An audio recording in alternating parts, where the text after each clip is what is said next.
não parar, não precipitar e não retroceder. Então dizer para esse cara, sabe quando nós vamos parar? Nunca. Nunca na sua porca vida. E aí, pessoal, tranquilo? Então, antes do vídeo, quero falar para vocês que lá na nossa comunidade aqui do YouTube tem todos os links para quem quer adquirir esses livros. Tranquilo? A gente deixa tudo lá para vocês, só clicar no link e adquirir o livro. Tem alguns desses livros que a gente tem ele PDF, está lá na nossa comunidade do Telegram. O link está aqui na descrição do vídeo e todas as nossas redes sociais também. Então segue a gente nas redes sociais, se inscreva no canal, comente, compartilhe, curta, que isso é muito importante para a gente. E quem puder, apoie o nosso canal. Os links estão aí na descrição. Tem apoio, tem vaquinha, tem a nossa conta aí, tranquilo? Então é isso aí, fique com o vídeo. Sempre com Deus, Pátria, Família e Liberdade. Valeu!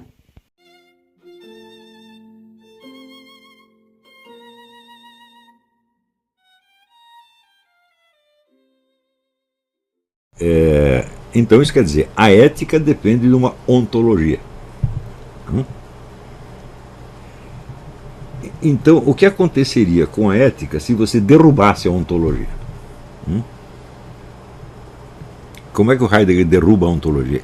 Por um processo que ele chama de desconstrução. O termo se torna tão disseminado e tão adorado na Revolução de 68 até hoje, que só pela popularidade do termo você pode julgar a importância que a contribuição do Heidegger teve para essa gente. Ele acusa a ontologia tradicional de duas coisas. Todas as ontologias tradicionais, não é só aquela. Ele diz, primeiro, todas elas se esqueceram do ser e só trataram dos entes. O que são entes? São coisas e seres que existem. E acabam descrevendo o ser, ou seja, a existência de modo geral, ou o poder existenciante, se você quiser, como se fosse uma coisa, um ser entre outros, coisa que obviamente não é. Então ele diz, essas supostas metafísicas não são metafísicas de jeito nenhum, elas são apenas ontologias especiais que pretendem passar por uma ontologia geral. Essa é a primeira crítica. Segunda crítica, que surge diretamente da desconstrução,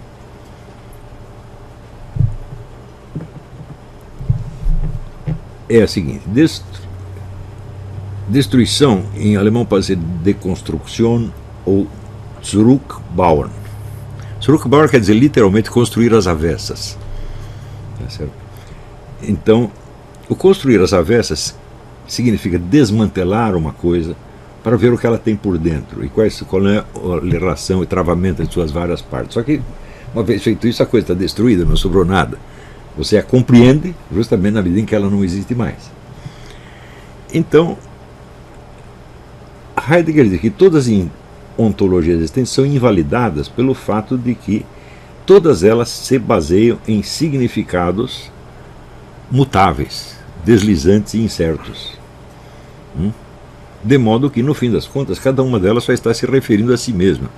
É, de certo modo, um texto fechado. Cada uma delas é um texto fechado que só se refere a si mesmo e não tem poder de preensão sobre a realidade externa, a realidade do ser. Ele, no fim da vida, ele para de usar o termo ser e começa a usar a presença. O que é o ser? É uma presença diante da qual estamos jogados sem saber de onde, por quê nem para quê. O homem está jogado diante de uma presença que é a presença do ser universal. Ele não sabe o que é o ser universal e ele não sabe o que ele está fazendo aí. Tanto que ele chama o homem de Dasein. Dasein quer dizer simplesmente estar aí. Só sabemos que estamos aí. Não sabemos o que é essa coisa na qual estamos e nem sabemos o que estamos fazendo aí. Então é preciso começar, vamos dizer, uma nova etapa na qual a ontologia tradicional já não vale nada. Ele diz, essa ontologia desempenhou um papel histórico ao longo do tempo, mas chegou no seu limite. Agora temos uma outra coisa. No entanto, vamos dizer, se a ontologia cai, o agir continua necessário. Nós temos que fazer alguma coisa. Só que agora o agir não tem fundamento ontológico. Ele se torna causa sui. Tá certo? Então, ele é uma espécie de decisão arbitrária que cria um estado de coisas, tá certo? Sem poder nem precisar justificá-lo ontologicamente. Esta ideia converge com a de um outro aficionado nazista, que foi Carl Schmitt. Carl Schmitt definia a política como aquele setor da realidade onde os conflitos não podem ser racionalmente arbitrados e onde tudo será resolvido por uma decisão imposta pela força. Então, ambos chegam ao quê? Ao princípio do Führer. O Führer é o neguinho que toma a decisão e manda todo mundo calar a boca. E aquilo é nova situação de fato. Não é preciso dizer quanto a ideia da desconstrução fascinou os pensadores de 68 e fascina até hoje, né, todos os teóricos do movimento revolucionário. Mas se você ver que as fontes acabaram aí, quer dizer, nós já vemos que as fontes vêm desde o movimento comunista, com Georg Lukács, até o nazismo. Tudo isso está presente no espírito de 68, presente por igual. Não espanta que quando se revelou a filiação nazista do Heidegger, do Carl Schmitt nunca houve muita dúvida a respeito, era um negócio explícito, e ele mesmo se arrependeu muito depois, disse que isso foi um pecado, me arrependo muito, etc, etc. Mas o Heidegger não disse absolutamente nada e continuou nazista até morrer, sem dar satisfação para ninguém. Então, quando se descobriu a filiação nazista do Heidegger, quando vieram as provas definitivas, e não só com o livro do Victor Farias, o historiador chileno, excelente, mas com muitos outros livros que vieram depois, e com a publicação dos diários do Heidegger, muitos intelectuais de esquerda, como por exemplo o próprio Derrida, que é judeu de origem, defendeu Heidegger por todas as maneiras, né? Não negando que ele fosse nazista, mas até justificando o nazismo dele de algum modo. E nos Estados Unidos o Paul Deman, que era um dos principais teóricos da esquerda, os dois defenderam o nazista, o Heidegger até debaixo d'água. E quando essas defesas não funcionaram, quer dizer, a prova do nazismo do cara veio para ficar, ainda assim não pararam de admirá-lo e de lê-lo e de aproveitar as lições dele, sobretudo sobre a desconstrução.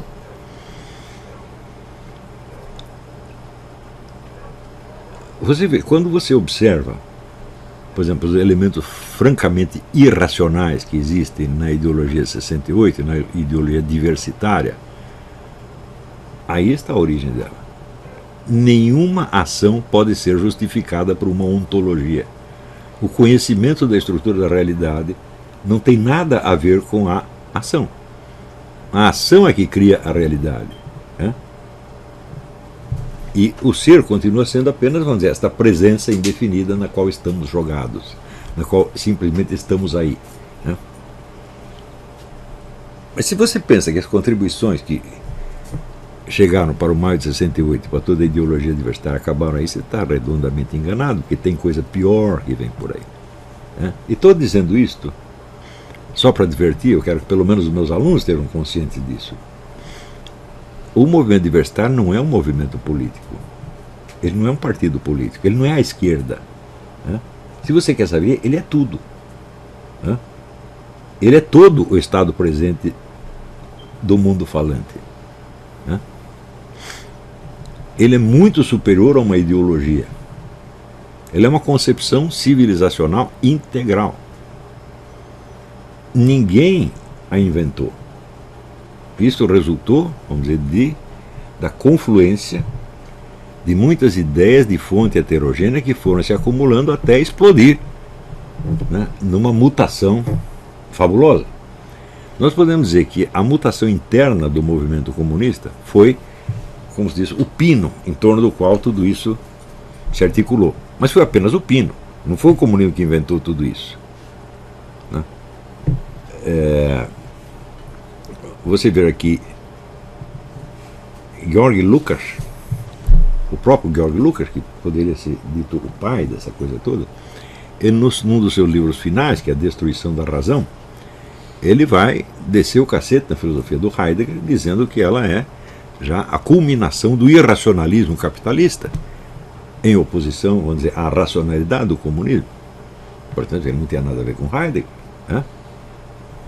E, no entanto, a filosofia do Heidegger foi incorporada no movimento que ele mesmo tinha desejado criar. Vê como são as coisas, né? Isso não pode acontecer num movimento ideológico, num movimento político. Não dá para acontecer uma coisa dessa. É muito louco demais. Não é isso? Quer dizer, um movimento político que aceitasse, vamos dizer, tantas incongruências dentro de si, ele se dissolveria. Ao passo que nós vemos a revolução diversitária se ampliar e ampliar e ampliar e conquistar mais e mais e mais e mais terreno. Acontece que a contribuição seguinte veio de fontes que ninguém jamais poderia imaginar.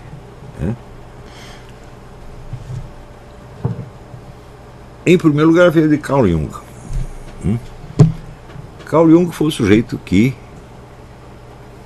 descobriu o I Ching, mandou traduzir o I Ching e começou a disseminar no Ocidente, vamos dizer, a ideia de uma sabedoria oriental, especialmente chinesa, que transcendia toda a consciência ocidental.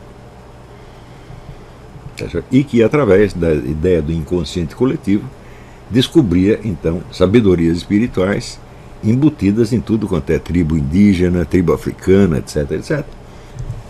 E, ora, se você quer destruir a civilização do Ocidente, o que pode ter de melhor do que você jogar contra ela toda esta imensa riqueza sapiencial do Oriente e das tribos indígenas, etc, etc. Mais profundamente ainda do que o Carl Jung, contribuiu para isso o René Guénon e toda a escola tradicionalista. Você vê que no livro Oriente e Ocidente está claro ali que o verdadeiro detentor do conhecimento é o Oriente. O Ocidente é apenas o reino do materialismo, vamos dizer, da falsa ciência, etc, etc. E é claro que a influência do René Guénon é mais discreta e ao mesmo tempo mais profunda do que a do Jung. O Jung cria discípulos em todos os países, cria sistemas de psicoterapia que são usados até hoje, etc, etc. Mas a influência da escola tradicionalista vai direto na elite. Vai pegar gente como o Aga Khan, que era o mais rico do Oriente, como o Príncipe Charles, banqueiros, gente de governo, o ex-primeiro-ministro da Suécia, o pessoal que rodeava o Reza Pahlavi, e assim por diante. Bom, eu estive lá, vi quanta gente importante tem lá. Nessa esfera, nem o Jung nem o Freud jamais penetraram. E, sobretudo, o Guénon traça o plano da ocupação islâmica do Ocidente. Isso eu expliquei claramente no ensaio As Guerras da Esfinge. Você reporta isso, você não precisa repetir tudo aquilo. Não é isso? Ora, então estava tudo preparado para um assalto geral à civilização do Ocidente. Tudo, de todos os lados.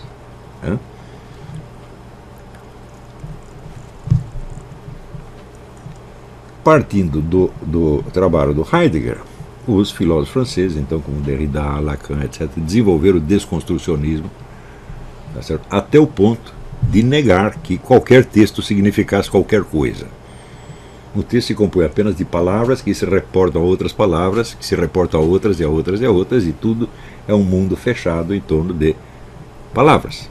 Depois que você chegou a este ponto, é claro que você não tem de justificar mais nada que você está fazendo. Porque de tanto você mentir, você agora tem que negar que exista a própria verdade em qualquer domínio. Não há mais a verdade, há somente relações de dominação.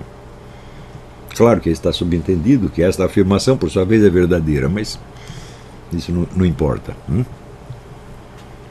Isto não vem ao caso, porque discutir se a afirmação é verdadeira ou não, tá certo?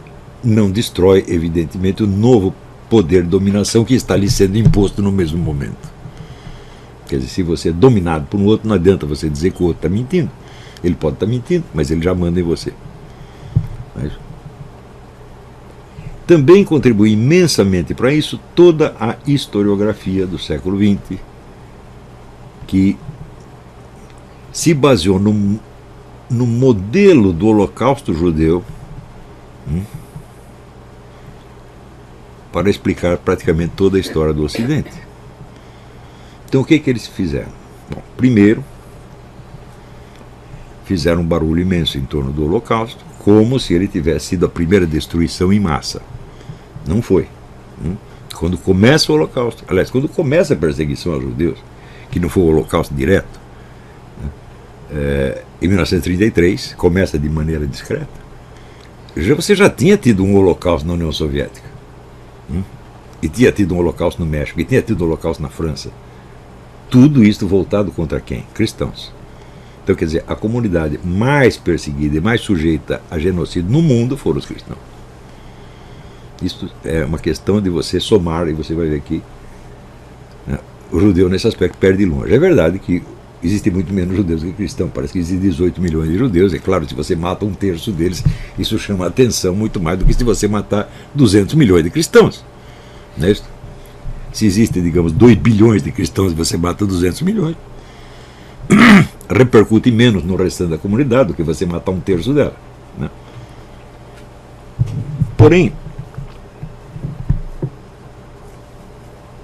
vamos dizer, o barulho enorme em torno do Holocausto, que os judeus criaram inicialmente para se defender contra a possibilidade de uma repetição do fenômeno, acabou sendo extrapolado para domínios que iam muito além vamos dizer, do destino dos judeus. E o Holocausto começa a ser usado como modelo explicativo de toda a civilização ocidental. Ajudado, tudo pela Escola de Frankfurt, com o livro A Personalidade Autoritária, que demonstra, entre aspas, que a sociedade americana, para a qual os membros da Escola de Frankfurt haviam fugido, era igualzinha à sociedade alemã, da qual eles haviam fugido. Então, isso significa o seguinte, que o Holocausto não é um problema alemão, não foram os alemães que inventaram isso. O Holocausto é a expressão de toda a vontade de domínio e discriminação que existe em toda a civilização do Ocidente. Então o Holocausto é uma espécie de resumo da civilização do Ocidente. Não espanta que esta noção do Holocausto, tem gente que fala na indústria do Holocausto, o Wittgenstein fala da indústria do Holocausto, né? Então, judeus milionários ganhando dinheiro em cima da autovitimização, etc. Tudo isso é muito bonito, mas acontece o seguinte, é que a noção do Holocausto como eixo da civilização do Ocidente acaba sendo usado contra quem? Contra os judeus, porque agora são eles que são os perseguidores islamófobos. E isto da parte, inclusive, de historiadores israelenses. Né? Você pode dizer que a maioria dos historiadores israelenses se opõe à mera existência do Estado de Israel, acusando de ser a ponta de lança do imperialismo ocidental e de aplicar contra os pobres palestinos o mesmo critério discriminatório e genocida que o Hitler aplicou contra eles. Né? Então, quer dizer, o tiro saiu pela culatra. Eles inventaram essa retórica do Holocausto, ela acabam usando contra eles. Né? Claro que tudo isso, todas as operações são muito fáceis no mundo do movimento diversitário, porque não tem satisfação nenhuma prestar a realidade. Tudo o que interessa, tudo que existe são relações de dominação. Quando Michel Foucault escreve a história da sexualidade, o vigiar e punir, etc., etc., ele está mostrando o seguinte, que todas as relações humanas, em última análise, derivam de uma relação de dominação. Eu digo, bom, o elemento de dominação está presente em tudo. Mas, por exemplo, quando um pai olha feio para o filho que está aprontando algum, é uma relação de dominação. Não é isso? Quando o marido manda a mulher lavar as meias dele, é uma relação de dominação, e assim por diante. Não é isso? A relação entre adultos e crianças, entre homem e mulher, tá certo? De maioria e minoria. Claro, a relação de dominação está presente em tudo, como está presente a gravitação, as ondas eletromagnéticas e demais fatores. E aí, pessoal, estamos mandando aí caneca para todo o Brasil. Muito obrigado ao pessoal que ajuda o nosso canal e adquirindo as canecas. Também é uma forma da gente interagir. Muito obrigado. Também valeu aí pelas dicas, pelos comentários aí positivos ao nosso canal. Muito obrigado mesmo. Isso aqui é uma forma da gente manter o canal no ar. Tranquilo? Tamo junto aí, galera. Forte abraço, muito obrigado a todos. Quem quiser é só encomendar, essa daqui já vai para São Paulo, Rio de Janeiro. Todo o Brasil a gente manda. Valeu, tamo junto.